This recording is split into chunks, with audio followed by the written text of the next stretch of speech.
So, welcome to this ongoing course on the foundations of optimization.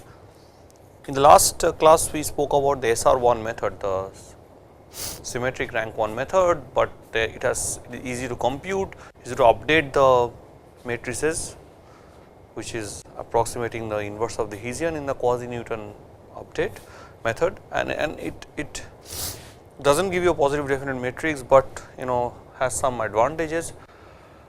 So, and it has a good behavior when you look at it, means it has a good behavior when you when I apply it on this on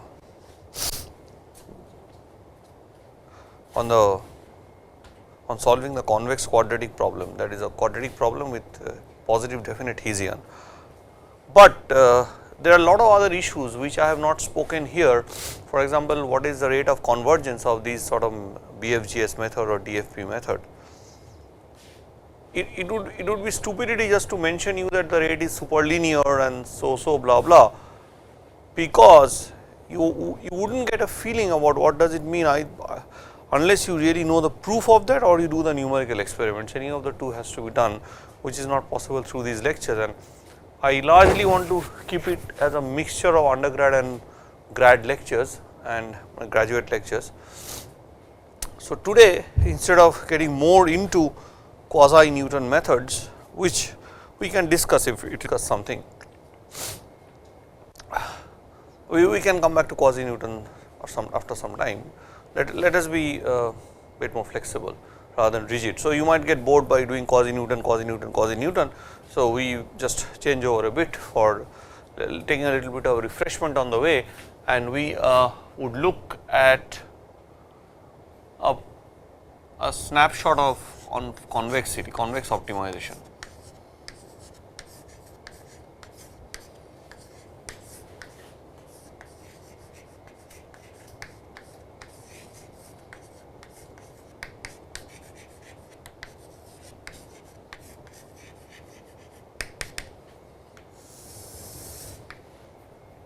Here we will take a snapshot, because I have a full course on convex optimization which is live and it is on YouTube, live on NPTEL, where a lot of details had been given about convex optimization. So, instead of really looking at convexity in too much detail, we are just going to give you a brief idea about what are the fundamental issues in convex optimization. Convex optimization, by the way, is one of the most important areas of optimization, because there is so much applications which come as a form of convex optimization problem, and they need to be really handled, and the theory of convex optimization and the algorithms are very well suited, and as Stephen Boyd of Stanford University calls that, convex optimization is almost a technology. So, today we are going to introduce some aspects of convex optimization. In fact, when we were talking about the Karush-Kunter condition for linear problems, or the fact that every Fridtjohn point has a normal Fridtjohn multiplier. Actually, I believe that the talk that I gave regarding the Karush-Kunter conditions for the linear programming problem, the proof might not have been very clear. On a second thought, I would feel like that. So, I would like to do that thing in a different way. You see, what is very important to realize that given a linear programming problem, it does not mean that all the Fridtjohn multipliers are normal. Given a linear programming problem, what we can always assert is that there would exist a normal multiplier. An existence of a normal multiplier is equivalent to the satisfaction of the Karush-Kunter condition, existence of a normal Fridtjohn multiplier, which I believe, because I am trying to give you a more broader viewpoint. Now, here we would be largely concerned about convex optimization problems of this form, where you minimize a convex function subject to certain convex inequalities. So, f and gi are convex.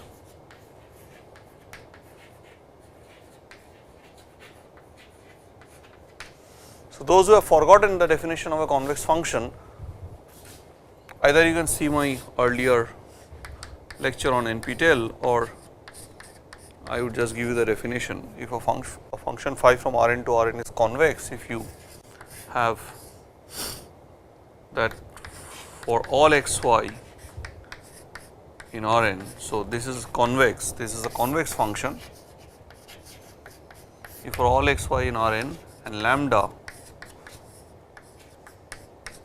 in 0 1, f of lambda y plus 1 minus lambda x is less than equal to lambda f x, sorry, lambda phi x phi y plus 1 minus lambda phi x. Certain symmetry has to be observed here in spite of the inequality, is that if you have lambda y here, you have lambda phi y here, this and this, and this is actually a geometric fact. Its convex functions looks like this usually. So, the graph above the part of the plane, for example, here above the graph of this function is called an epigraph.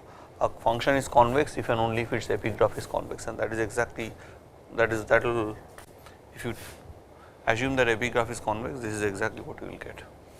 A function which is not convex will not have its epigraph convex. For example, this is not a convex set, this is epigraph, but you can surely see that the epigraph is not a convex set. The importance of convex function arises from this very fundamental fact that if you take a convex function phi and you want to minimize it over whole of Rn, then every local minima is global. All these things are proved in the last lecture, last course.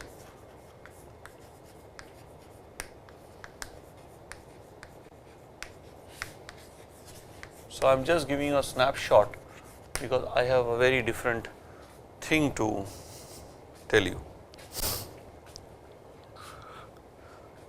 What I want to reassert here and recollect here is the idea of a projection on a convex set, which I have done, and you already know about the notion of the normal cone possibly, that if you have a convex set C and if you take a point outside C, say x, find the point on the boundary of C which is nearest to this, that is from x compute the distance of all the points in C, and then you find what is the point which minimizes that distance.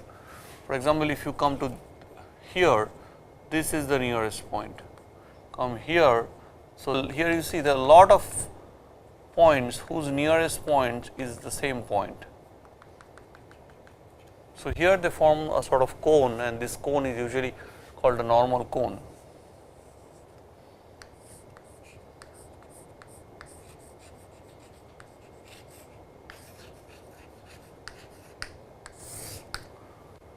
So, if you have this point y which is the nearest point, and y is usually called the projection, and x minus y is the perpendicular basically.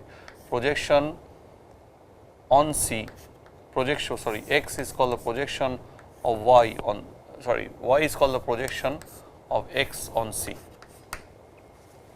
So, you drop a perpendicular on C, it will hit at y. Now,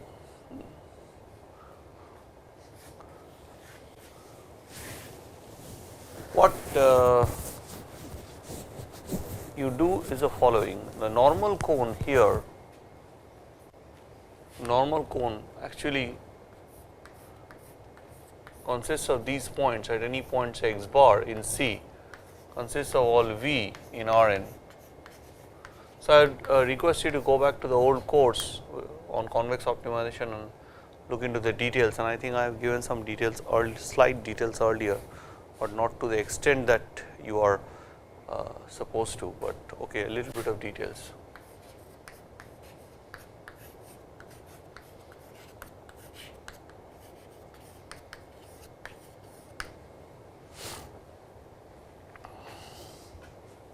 So, if V is in NCX, so this V is in NCX, this V.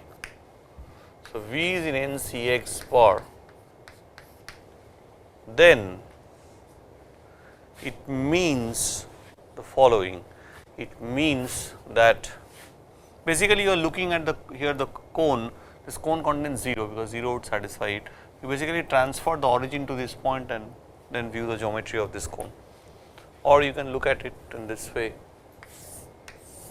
that you draw parallels here, something like this. So, this is your cone, translate them parallelly to the origin. So, any one of the ways you want to look at it. So, once you have this V element of NCX bar, means there exists some Y or some Z in Rn such that Z minus X bar, right, Z minus X bar is V is equal to Z minus X bar is element of NCX bar.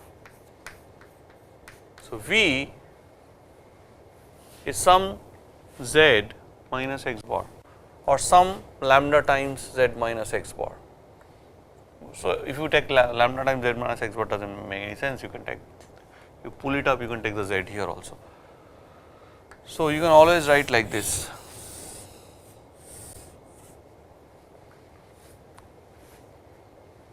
Now, when you have this,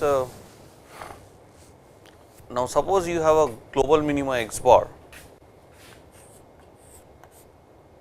Okay, let me consider some facts about differentiable convex functions, which I will just mention and not give any proof, but I will ask you to do at homework. Is a pretty good exercise. Homework is this, is on the differentiability property of convex functions. I do not remember whether I have actually spoken to you on this, but you won't be wondering what this guy is doing around here, because he says he does not remember things. But when you teach science, you teach at a flow. When this is your subject, you possibly develop a private version of the subject. Everybody has a private version of the subject, if he is in love with the subject, of course. Then everybody gives this for private version. The way I am teaching optimization does not mean that somebody else, some other researcher would teach optimization in the same way, the same spirit. I look at it more from a geometrical point of view, and this normal cone becomes an important vehicle of expressing optimality conditions and doing many other things. So, for example, a function phi from Rn to Rn is a differentiable convex function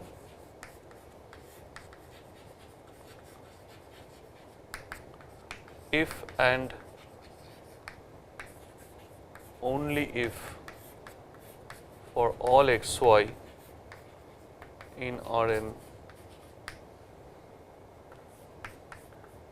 Fy minus Fx, sorry, phi y minus phi x greater than equal to grad of phi x into y minus x for any pair xy, and it is an if and only if condition. Do it as homework.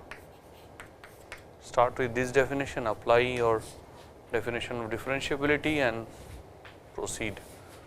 Now, once you have that, let us see what you can do.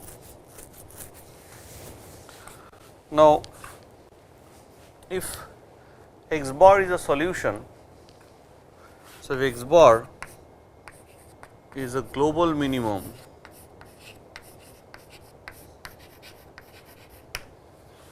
of this convex programming problem CP,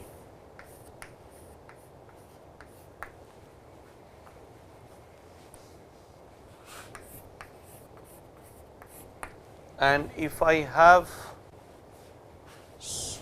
the fact that f is differentiable, how do I start analyzing it? How do I characterize what condition such a point would satisfy so that once I know that characterizing condition I can compute it, and because for convex case every critical point is a global minimum, because here if you take any critical point here, then by this expression you will immediately know that if x is a critical point, then x is obviously a global minimum. This you can figure out, or you listen to my other course which will give you more details. See, here my idea is very different. Here I am first going to consider the set C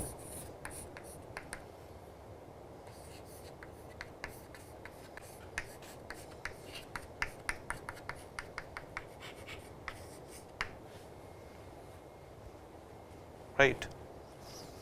Now, instead of looking individually at these constraints first, I look just the set C as a convex set C, that is all, a closed convex set, because we are assuming differentiability maybe,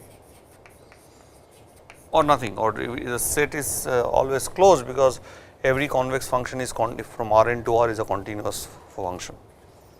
That is something very important that one should remember when trying to do something with convex function. There is an advantage that the function, if you define it from Rn to R, it is always a continuous convex function, it is a continuous function. Examples of convex functions are abundant, and I would ask you to go and look at this book by Stephen Boyd, Convex Optimization by Boyd and Van der Berg. If you go to Boyd's website, you can find the whole book and download it.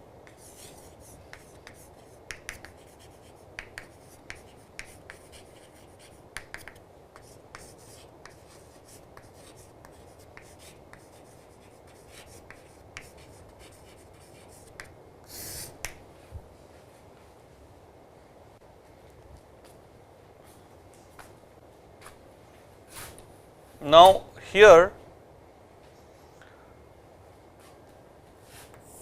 so if x bar is a global minimum of Cp, the following condition is a necessary and sufficient condition for optimality. X in C means all x which satisfies this. So, this is necessary and sufficient.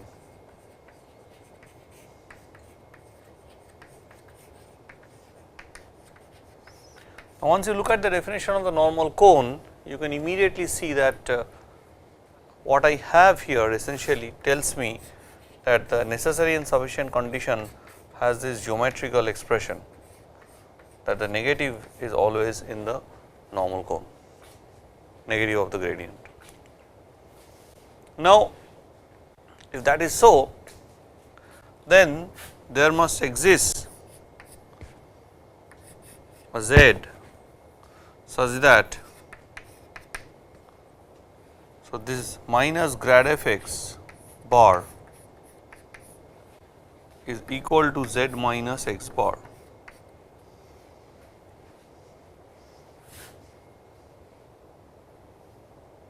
Right.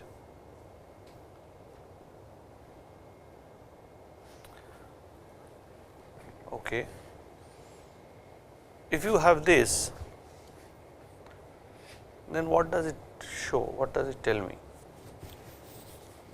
Minus grad f x bar is element of this. So, it tells me that x bar minus grad f x bar is equal to z bar, is z, right. But what is x bar? It is the projection of z on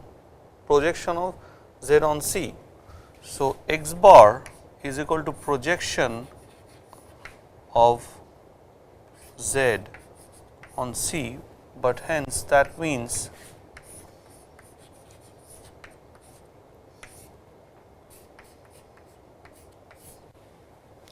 so this is an if and only if condition. So, now from this condition which looks very algebraic, I write down a very simple condition in terms of projection.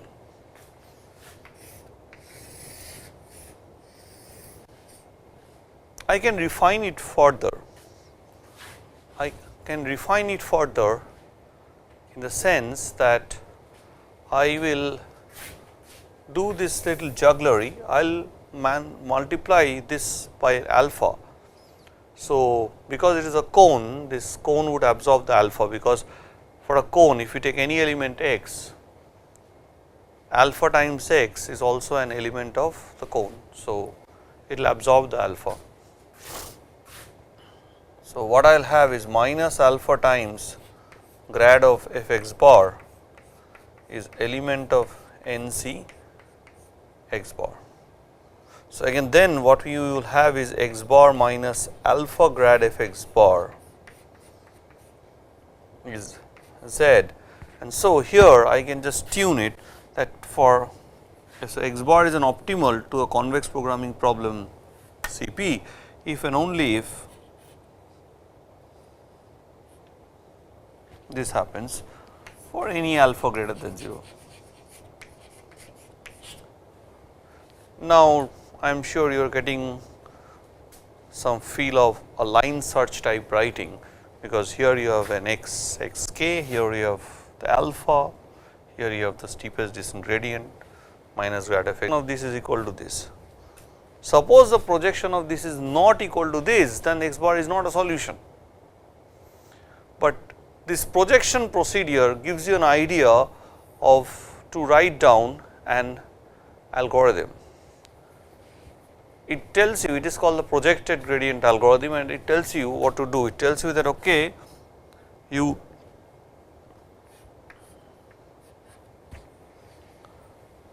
take this and write down an iterative scheme of the following form: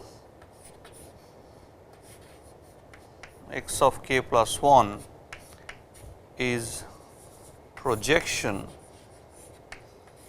of C x k minus alpha k times gradient of f x k.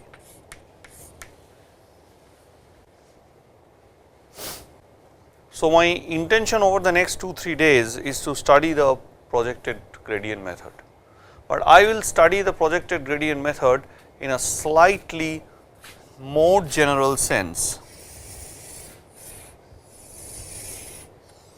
This is the iterative scheme of the projected gradient method.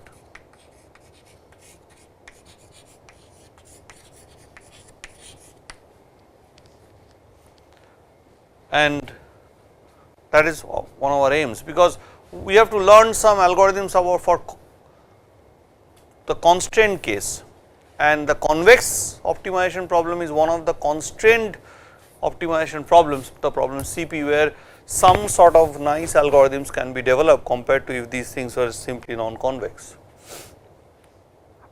What we are going to now take into account is the fact that a convex function can be non-differentiable, and a large number of convex functions can be non-differentiable. A simple example is the function which you have learned at high school. So, if you have an example like phi x,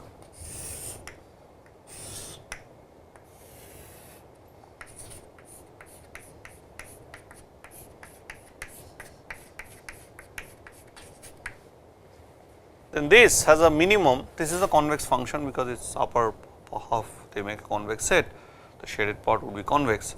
At x equal to 0, at x bar equal to 0, this problem has a solution, but it does not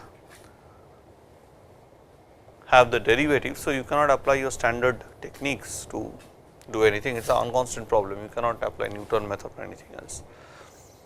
So, now here is a difficult issue. So, even in fact, at the point of minimum, the precisely where the non-differentiability sits, and that is the standard case, and that is a generic case which has been recently shown. So, now what is important is to know how to deal with this differentiability and non-differentiability, and one is to appreciate that non-differentiability just does not appear arbitrarily. It usually appears when you try to define a new function out of maximizing certain given functions. So, if you have a sequence, if you have say m convex functions and at every x you define, these are the m convex functions, and you define f phi of x as the maximum. At every x you take the maximum of all these and define phi x. So, these are individually convex. In most applications involving convex function, non-differentiability arises precisely in this way. You see, this max function is a very fundamental thing, and it appears in optimization research pretty often. I can express this function with m constraints as a function with one constraint. So, I can write this problem CP equivalently as minimize the function f x subject to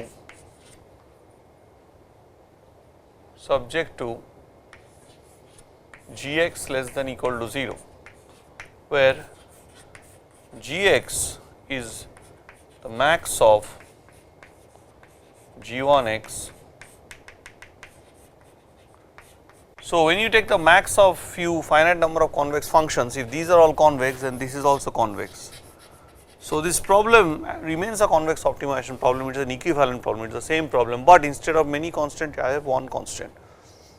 But the price that you have to pay for moving from many constant to one constant is that you lose differentiability. Even if all these functions are smooth, this need not be smooth. For example, if you look at this function phi x for the mod x can be written as the max of.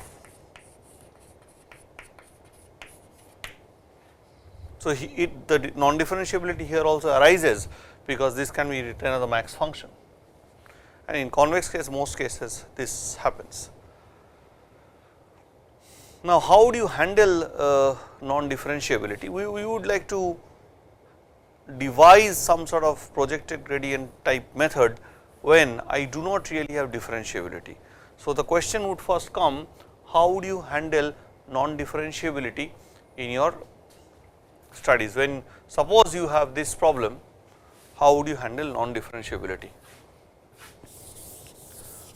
So, first let us write down a very general type of optimality condition, which is called the saddle point condition, which I had not spoken when we was talking about Karush-Kuntaker conditions and all those things.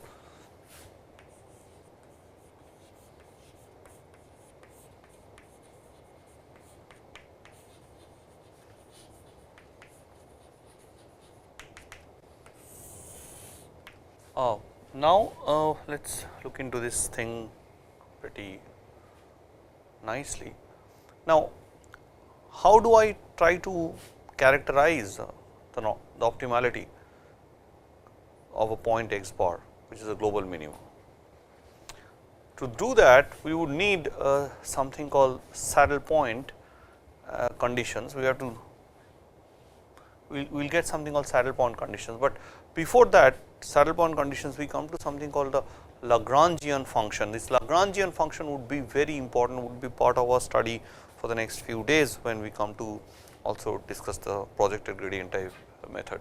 So, for the next few classes, 3-4 classes, we would be discussing this part of convex optimization, and then end of the course would be talking a bit about the direct search methods and some other miscellaneous things. Now, let me talk about the Lagrangian associated with a function. So, with this equal to 0, that if I write this as lambda 1, lambda 2 dot lambda m, then all of them are greater than equal to 0. So, this is a function f x which is written like this. Basically, you pull in all the constraints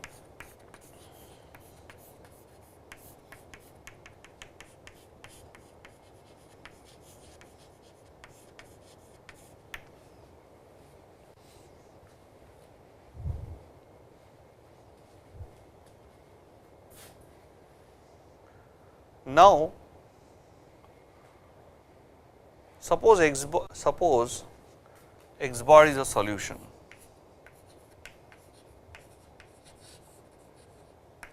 There is a global minimum, solution of CP, which means it is a global minimum. and assume additionally that the Slater condition holds. Means assume that this set, feasible set C, has an interior in the sense, and assume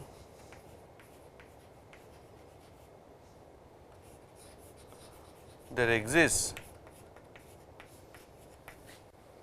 x hat such that G I x hat strictly less than 0 for all I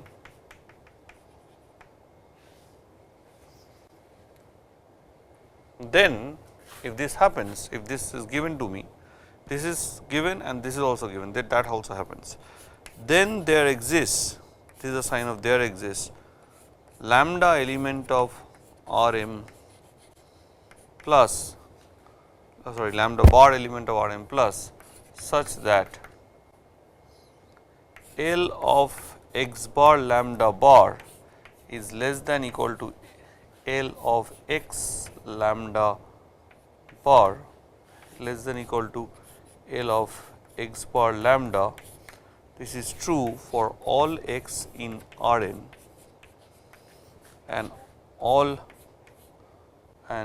this means for all x in R n and for all lambda in R m plus. Basically, this is almost an unconstant minimization in x. This condition is holds, this condition holds.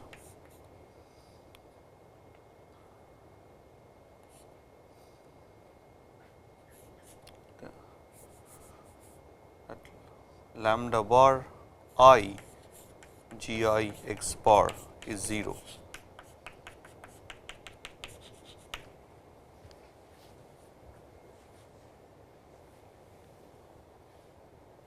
Okay.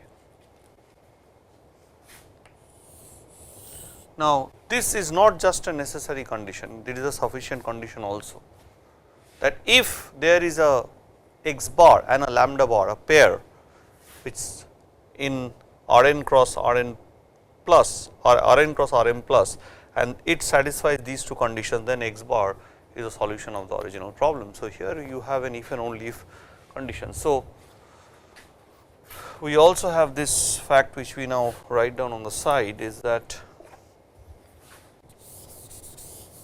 once you know this, if so these condition, this particular condition is called the saddle point condition, and this is called the complementary slackness condition, as you had seen in the Fridtjohn conditions and all, which we had studied earlier.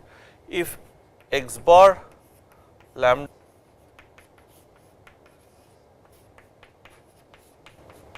then x bar solves CP. I am not going into the proof, because those who are interested in the proof should see my earlier course, but this information is pretty important into what we are trying to do just after this. So, here you see there is no assumption of any differentiability, it is just a condition. This saddle point conditions are free of differentiability, but these saddle point conditions are important because they would lead to something called duality theory, which we will have an idea later on. Some will have some idea about them, but then the question would be, okay, if you do not have differentiability, is there something by which you can replace the derivative? Is there something by which through which we can work? Because here it is giving me this sort of information, and it is not so easily computable. You cannot compute a x bar by doing this through these inequalities. So, there must be some sort of equation solving or some sort of thing which gives me more information. Of course, when you really solve a problem, you do not use you do not try to solve the Karush-Kuntakar conditions or whatever, because it is an if and only if in the case of convex functions. Now, I ask you an interesting question. Now, suppose this condition was not true, what would have been the shape of this? So, this is a homework to you. If I do not have this condition, which is called the Slater condition, Slater. So, if I do not have the Slater condition, then what would be the shape of the saddle point conditions?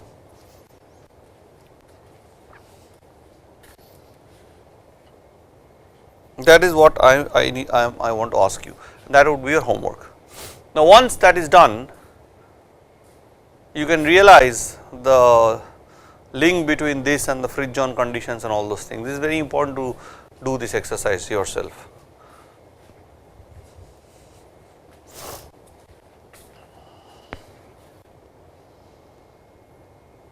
Now, another interesting question I want to ask you: what would happen if my set means all these constants that you see g I x less than equal to 0, they are all linear or affine?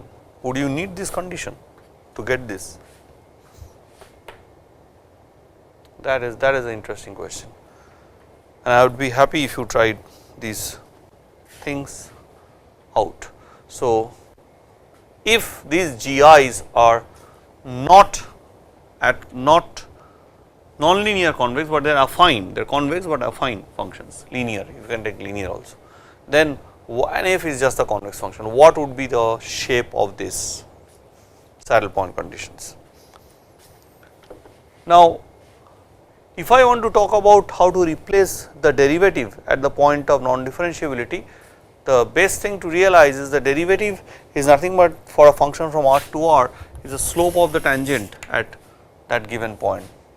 Now, at the point x bar here to this curve, I can not only draw one tangent, I can draw many tangents. In fact, there are infinite tangents whose slope varies from here, which has a slope of 1 to here, which has a slope minus 1.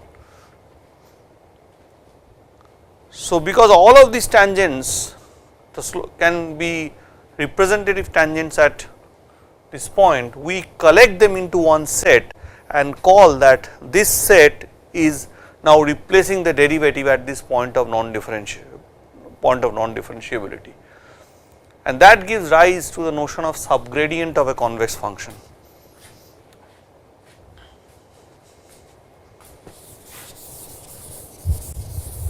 And this would be an important thing that we will use in our projected gradient method.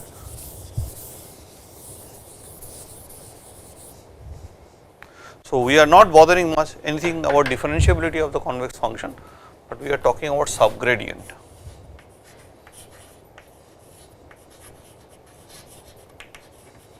If you observe for all these slopes of these tangents, which is varying from minus 1 to plus 1, they will all follow this fact. Take any one of them and take the point 0.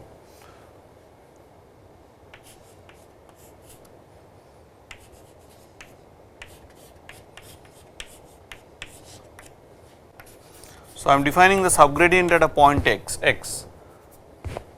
So, I call a point xi a subgradient at x.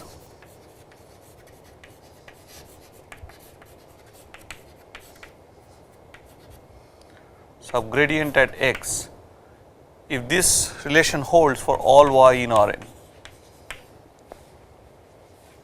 You can try to verify at least with 1 or 0, all these things.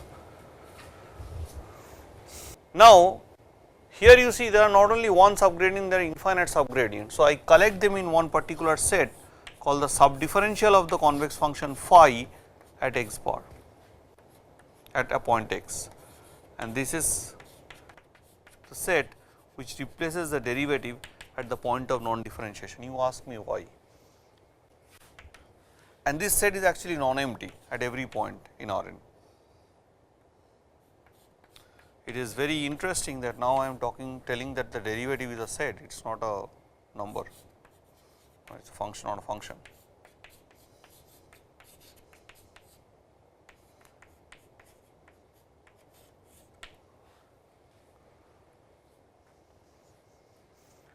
So,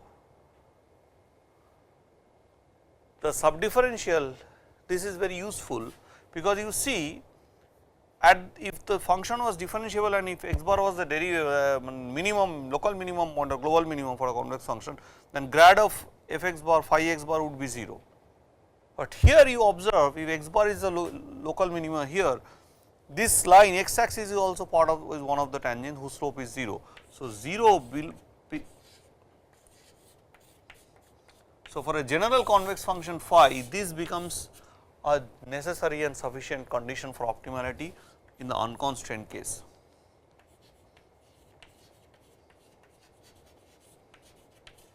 And of course, if the function is differentiable at a point x, then this is nothing but the singleton derivative. So, if phi is differentiable, then this set consists of nothing but the gradient of phi at x. So, you see differentiable at x. So, you see this now this has come from.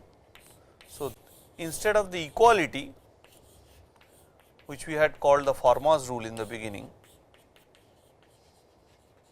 So, we have this which is called the non-smooth Fermat's rule. So, the equality becomes an inclusion here, because here I have a set, it is not just a vector that you can equal it to 0, it is a collection of vectors, and this is what is very important. And just like the ordinary derivative has a calculus, this also has a calculus, but it has one interesting thing, that you can compute the subdifferential of the max function, which you have to do because that is how non-differentiable functions come. But a max function, a function which is expressed as a maximum of finite number of functions, is never differentiable, it is usually non-differentiable.